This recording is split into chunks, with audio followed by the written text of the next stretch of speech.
The sun had long since set on the ravaged wasteland, casting a dark and foreboding shadow over the desolate landscape. Amidst the ruins of a once great city, a lone figure emerged from the shadows. Kael, a skilled thief with unparalleled stealth and cunning, navigated the treacherous terrain with ease. Her eyes, like two piercing stars, scanned the horizon for any sign of danger as she made her way back to her makeshift hideout. It was there, amidst the rubble and decay, that she found a mysterious letter waiting for her. The letter, penned in elegant script, bore no signature, but its words spoke directly to Kael's very soul. It spoke of an ancient prophecy, one that foretold of a great and powerful thief who would bring balance to the war-torn world. The letter claimed that Kael was the chosen one, destined to wield the power of the elements and bring hope to a land on the brink of destruction.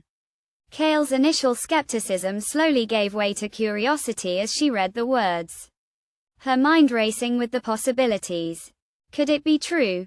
Was she truly the one chosen to save this broken world?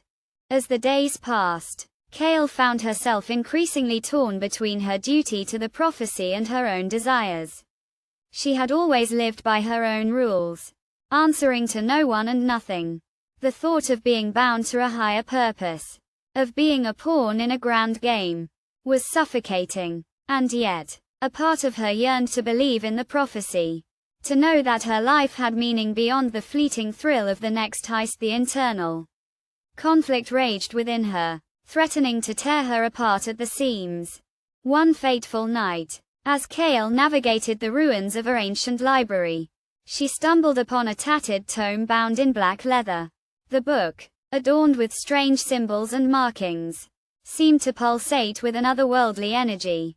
As she opened the cover, the words within spoke directly to her, echoing the prophecy of the mysterious letter. The book told the tale of a great and powerful thief, one who would wield the elements and bring balance to the world. But it also spoke of a choice that only Kael could make. Would she follow the path of destiny, or forge her own way? Kael's mind reeled as she read the words, her heart heavy with the weight of the decision.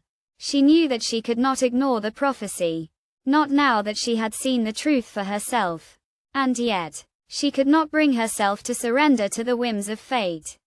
As she stood there, the book clutched in her trembling hands, Kael realized that the choice was not between duty and desire, but between the person she thought she was and the person she truly was. She was not just a thief, nor was she just a hero. She was a complex tapestry of contradictions, a being of both light and darkness. In that moment, Kael made her choice. She chose to forge her own path, to follow the prophecy not because it was her duty, but because it was her desire. She chose to wield the power of the elements, not to save the world, but to save herself. As she closed the book, the symbols on the cover seemed to shift and rearrange themselves, forming a new message. The true power lies not in the prophecy, but in the self. Kael smiled, a sense of liberation washing over her. She knew that she would never be bound by the chains of destiny, for she had discovered the true source of her power, her own free will. With a newfound sense of purpose, Kael set out into the unknown, the wasteland stretching out before her like an endless canvas. She knew that the road ahead would be fraught with danger, but she was no longer afraid, for she had discovered that the greatest power of all was not the power of the elements, but the power of the self. And with that knowledge, she was unstoppable.